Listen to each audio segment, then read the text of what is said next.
कबीर यह मन मस्खरा, कहूँ तो माने रोस, जा मार्ग साहिब मिले तहाँ न चाले कोश। कबीर जी कहते हैं कि यह मन तो बहुत ही चुलबुला और मदमस्त है। यदि इसे कुछ समझाने का प्रयत्न करें तो यह बुरा मानता है तथा खिन्न होता है। जिस भक्ति साधना के मार्ग से अंतर्यामी परमात्मा का साक्षात्कार हो सकता है, उस ओर चलने को यह तैयार ही नहीं होता। मन को जिस ओर से रोकने का प्रयास किया जाता है, यह दुखी होकर उतना ही उसी की ओर जाता है।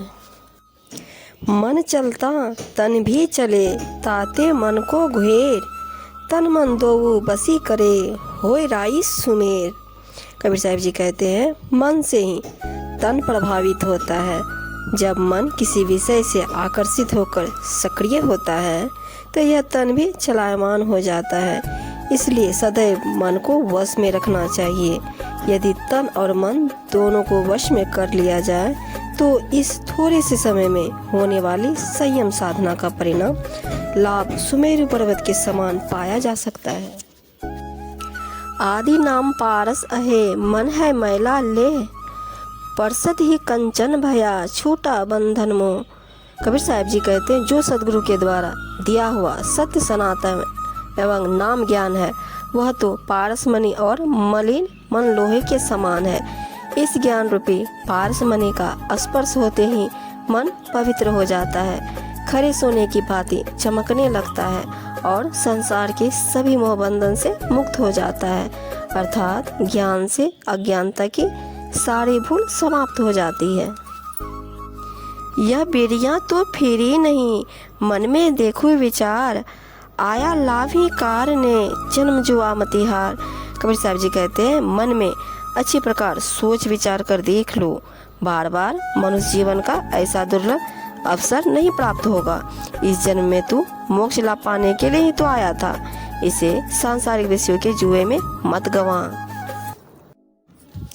चंचल मन निश्चल करे, फिर फिर नाम लगाए, तन मन दो बसी करे, ताका कछु नहीं जाए। कबीर जी कहते हैं, साधक को चाहिए कि निश्चिंत होकर इस चंचल मन पर बार बार रोक लगाकर इसे सद्गुरु परमात्मा के नाम ज्ञान में लीन करें।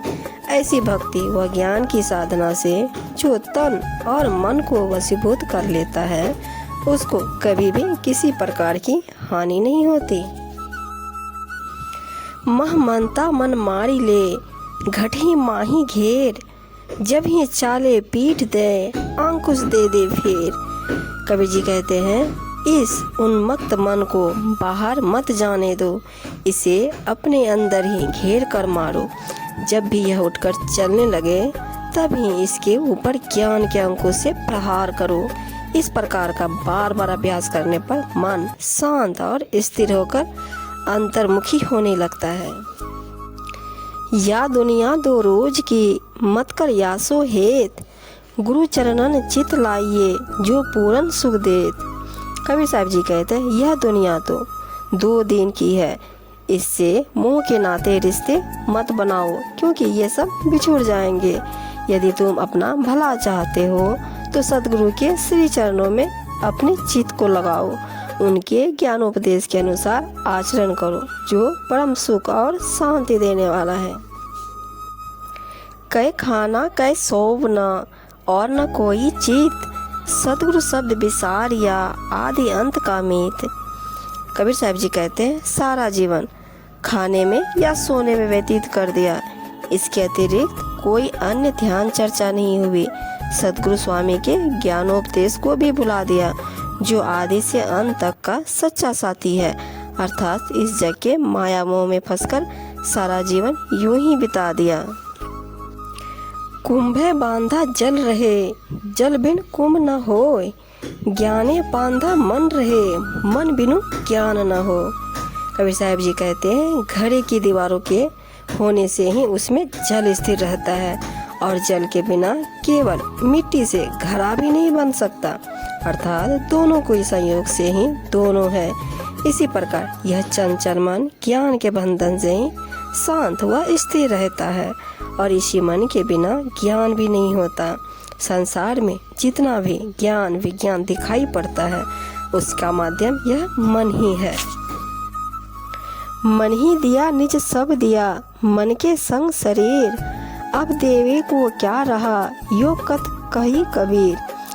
जब शिष्य ने सदगुरु को मन समर्पित कर दिया तो समझो सब कुछ दे दिया, क्योंकि मन के साथ ही शरीर भी है, इसलिए वह भी मन के साथ ही समर्पित हो गया।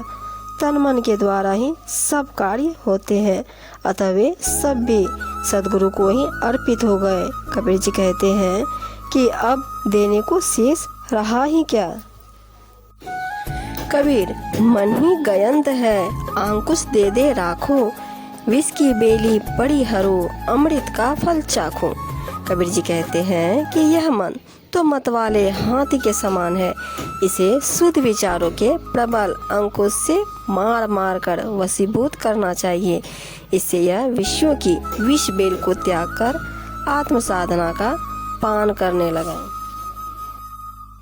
धरती फाटे मेघ मिले, कपड़ा फाटे डोर, तन फाटे को औषधि, मन फाटे नहीं ठोर।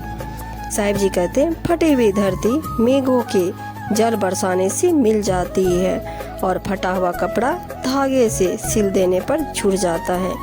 चोट लगने या शरीर के कटने फटने पर औषधि लगा देने से वह ठीक हो जाता है, परंतु यदि मन फट जाए तो उसका कोई भी उपाय संभव नहीं है।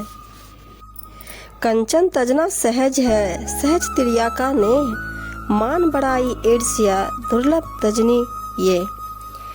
साहिब जी कहते हैं स्वर्ण संपत्ति का त्याग सरल है और स्त्री का मोह त्यागना भी सरल ही है, परंतु इस संसार में सामान्य जनों के लिए मान बड़ाई और ईर्ष्या का त्याग करना बहुत ही कठिन है।